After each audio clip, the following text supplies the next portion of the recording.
अस्सलाम वालेकुम नाज़रीन, मैं हूं वसीम अली और आप देख रहे हैं Wasim Ali official YouTube channel.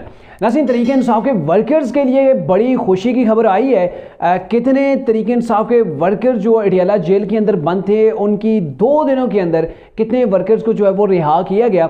यानी कि आप कह सकते हैं कि काफ़ी महीनों के बाद जाके तरीके इंसाफ के वर्कर्स को रिलीफ मिलना शुरू हो गया है। अब ये जो रिलीफ मिला है, किस नौइयत का मिला है, इसके ऊपर बात करेंगे। और दूसरी खबर जो है वो मियां नवाज शरीफ से रिलेटेड है कि नवाज शरीफ के हवाले से एक नया केस आ गया जी मैदान के अंदर। उस केस को देखकर तरीके इंसाफ के जो लोग हैं काफ़ी सीरियस नज़र आ रहे हैं कि इस केस के अंदर शायद मियां साहब को अड्डे लगा दिया जाए, यानी कि उनको नाअहल कर दिया जाए। अब ये केस किया है, तमाम तफसील आपके सामने रखते हैं, लेकिन उससे पहले मेरी आपसे होगी गुजारिश कि अगर आपने अभी तक हमारे चैनल को सब्सक्राइब नहीं किया तो काइंडली अभी हमारे चैनल को सब्सक्राइब कर लीजिए, बेल आइकन को प्रेस कर लीजिए, और अगर आपको हमारी वीडियोज़ अच्छी लगती हैं तो ज़रूर लाइक एंड कमेंट किया करें।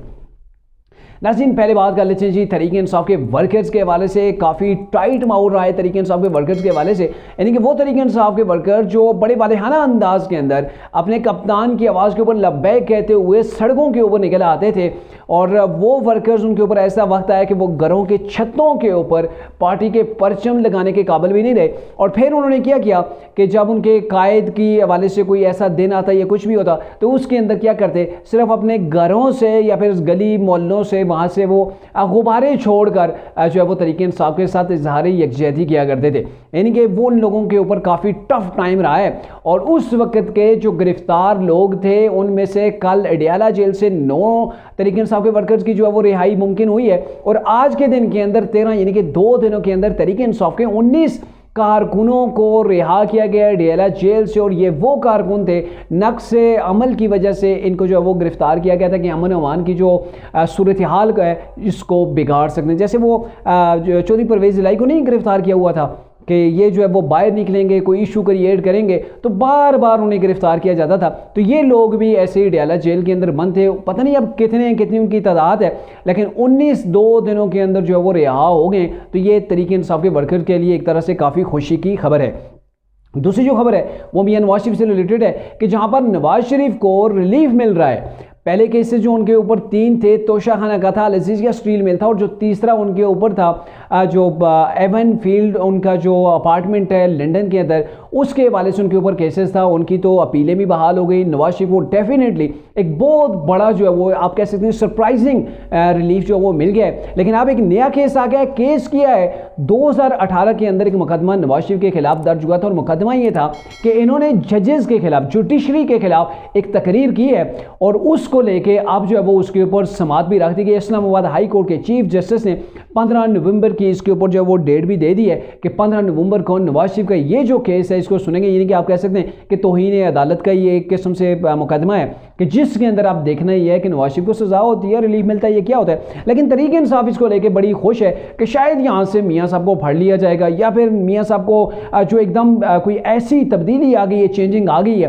कि जिस मियाँ साहब को वार्मली वेलकम किया गया है, अब वही मियाँ साहब जो है वो सिस्टम को एक्सेप्ट नहीं रहे। कुछ ऐसा हो गया, मतलब ऐसी बातें फैलाने की कोशिश की जा रही है, लेकिन हकीकत इसके बरअक्स है।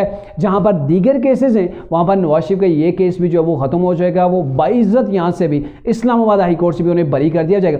चूँकि नवाज शरीफ ने बनना है जी पाकिस्तान का 4थी बार प्राइम मिनिस्टर, उनको लाया या फिर बुलाया ही पाकिस्तान इसलिए गया है कि वो पाकिस्तान के ऊपर आके हुकूमत करें, मामलात को समेटें, संभालें, मुल्क को लेकर आगे चलें। जो प्रोजेक्ट इमरान खान को लॉन्च करते हुए गलतियाँ की गई थी, जैसे वो कच्ची पेंसिल से नहीं होता, अब बच्चे पेपर के ऊपर लिख देते हैं बुक के नोटबुक के ऊपर, तो जहाँ से गलती होती है तो रेजर उनके पास होती है, उससे उसे रिमूव कर देते हैं। तो ये वही चीज़ हो रही है कि नवाज शरीफ के खिलाफ जो मुकदमात बनाए गए थे, जो उनको अज़ीयतें दी गई, तो एक एक करके जो है वो आहिस्ता आहिस्ता उसको ख़त्म किया जा रहा है।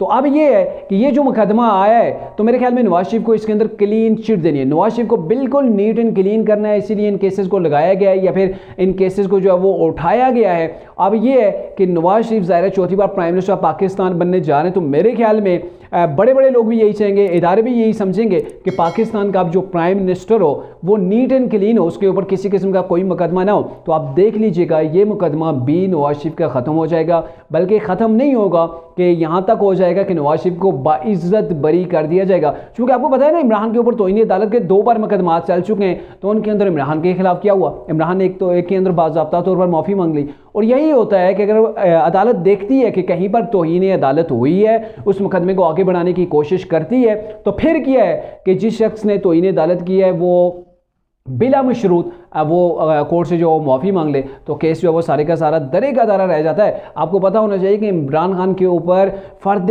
जुर्म आयद होने जा रही थी और इमरान खान ने आके कोर्ट के अंदर क्या किया था, मुआफ़ी मांग ली थी और उन्हें बाज़ाब्ता वो फीमेल जज थी इस्लामाबाद की, तो उनसे जाकर उन्होंने बाज़ाब्ता तौर पर मुआफ़ी मांग ली थी। कोर्ट के अंदर वो मौजूद नहीं थी, मेरे ख्याल में फिर तहरीरी तौर पर भी उन्होंने मांगी होगी। तो ये है कि ये जो नवाज शरीफ के खिलाफ 2018 के मुकदमे को उठाया गया है, तो ये नवाज शरीफ को गंदा करने के लिए नहीं या फिर नवाज शरीफ को पीछे धकेलने के लिए नहीं है, बल्कि नवाज शरीफ को नीट एंड क्लीन बनाने के लिए जो वो उठाया गया, जिसके अंदर नवाज शरीफ बाइज्जत बरी हो जाए।